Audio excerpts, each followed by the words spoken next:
कार्यक्रम है इनसाइट और मैं हूं ब्रजेश व्यास। एक दिन पहले ही राजस्थान की पूर्व मुख्यमंत्री और बीजेपी की कदावर नेता वसुंधरा राजे के मुंह से झालावाड़ में एक शब्द क्या फूट पड़ा, संन्यास लेने का। ये समझिए कि बीजेपी में उनसे प्रतिस्पर्धा रखने वाले नेताओं के मन में सैकड़ों लड्डू फूट पड़े, लेकिन ये खुशी ज्यादा देर तक कायम रह नहीं पाई।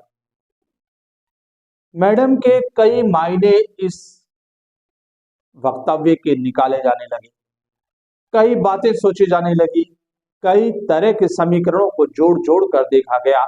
कभी सोचा गया कि राजनीतिक रूप से चुनाव के समय सहानुभूति बटोरने का एक जरिया तो नहीं है, तो कभी जोड़ बाकी कर लाभ हानि की गणित बिठाई गई और सपने भी सजा लिए गए कि मैडम अब संन्यास लेगी।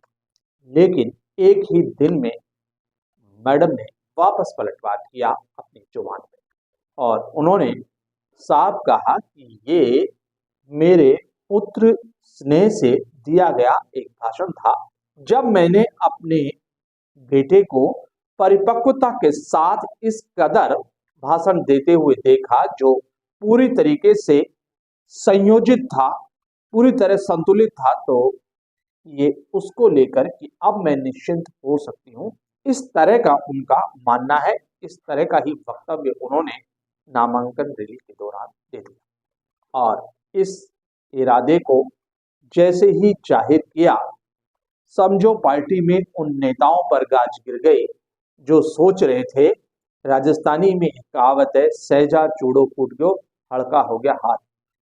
ये कांटा अपने आप ही निकल रहा है, तो अब शायद दिक्कत नहीं होगी। लेकिन मैडम मौजूद हैं और पूरी तरह से दमखम के साथ है।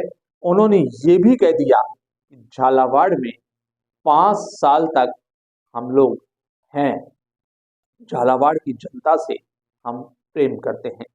कुल मिलाकर ये सियासी वक्तव्य जो 2 दिन तक पूरे राजनीतिक माहौल में तैरता रहा, उसका पटाक्षेप भी मैडम ने इस तरह कर दिया, जिससे अब कोई गुंजाइश बाकी नहीं रह गई कि मैडम वसुंधरा राजे रण छोड़ नहीं है, वे मैदान में डटी हैं और 5 साल का कहने का अर्थ है कि वे पूरे दमखम के साथ इस मैदान में डटी रही। ये तो बात थी वसुंधरा राजे। लेकिन अब एक और, जब चुनावी माहौल है तो हर रोज कुछ न कुछ ऐसा नया होता है जिससे नेताओं की नींद उड़ जाती है। फिलहाल कांग्रेस हो या बीजेपी, एक सर्वे यानी ओपिनियन पोल ने भी नेताओं की नींद उड़ा दी। यह ओपिनियन पोल एनडीटीवी की ओर से किया गया, जो 24 अक्टूबर से 30 अक्टूबर के बीच बताया जाता है कि 3000 लोगों को अलग अलग मुद्दों पर उनकी राय जानी गई। उनकी राय इस बात के लिए जानी गई कि वे अशोक गहलोत को या उनकी सरकार के कामकाज को कितना पसंद करते हैं और कितने संतुष्ट हैं। तो कांग्रेस के लिए या अशोक गहलोत के लिए ये संतुष्टिजनक चीज हो सकती है कि 43% लोगों ने संतुष्टि जाहिर की। बात ये नहीं है कि ये 43 होके 60 क्यों नहीं है, 70 क्यों नहीं है। 43% एक वो आंकड़ा है जो बताता है कि लोग अगर 43% यानी आधे से थोड़े से कम लोग भी अगर पूरी तरह संतुष्ट हैं तो अच्छी बात है। कुछ लोग हैं वो कम संतुष्ट है लेकिन संतुष्ट है, तो संतुष्ट लोगों का जो आंकड़ा है वो करीब 60 को पार करता है। ये तो बात रही सरकार के कामकाज को लेकर कि लोग कितने संतुष्ट हैं। उसके बाद इसी ओपिनियन पोल में ये जानने की कोशिश की गई कि अगर इस चुनाव में नरेंद्र मोदी वर्सेज अशोक गहलोत होते हैं तो लोगों की पसंद क्या है। तो लोगों ने प्रधानमंत्री नरेंद्र मोदी को ज्यादा पसंद किया और मुख्यमंत्री अशोक गहलोत को उनकी तुलना में थोड़ा कम पसंद किया। लेकिन ये सब जानते हैं कि पीएम और सीएम, अगर 10वीं क्लास का छात्र अगर 8वीं के अंदर बात करेंगे तो क्या परिणाम आएंगे, आप समझ सकते हैं। प्रधानमंत्री की लोकप्रियता के आगे मुख्यमंत्री अशोक गहलोत की लोकप्रियता कम आंकी गई इस ओपिनियन पोल में। ये एक और उसका चरण था।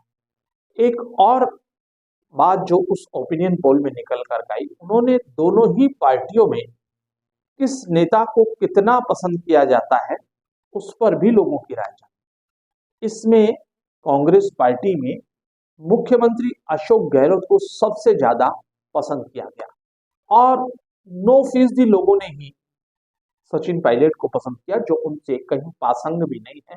वे बहुत दूर नजर आते हैं इस पूरे माहौल में, इस पूरी इस राय सुबह। यही हाल बीजेपी का है कि वहां पहले नंबर पर वसुंधरा राजे हैं और उसके बाद दूसरे नंबर पर बाबा बालकनाथ को पसंद किया। गजेंद्र सिंह बहुत पीछे तीसरे नंबर पर चले जाते हैं। कुल मिलाकर ये ओपिनियन पोल ये बताने में तो सक्षम रहा कि दोनों ही पार्टियों में दोनों कदावर नेता अपने अपने पार्टी में पहले नंबर पर। ये बात थी ओपिनियन पोल की। अब बात करते हैं कि क्या टिकटों को लेकर अभी भी दोनों पार्टियों ने अपने अपने पत्ते खोलना उचित नहीं समझा। अभी भी संशय की स्थिति बनी हुई है, जबकि हम मात्र 2 दिन बचे हैं नामांकन में। लेकिन कोटा से खबर आ रही है कि कोटा उत्तर से शांति धारीवाल कल पर्चा भर सकते और कोटा उत्तर से ही टिकट मांग रहे प्रहलाद गुंजल अभी भी असमंजस की स्थिति में है। अभी भी उनके नाम पर जब हम कार्यक्रम कर रहे हैं तब तक स्थिति साफ है।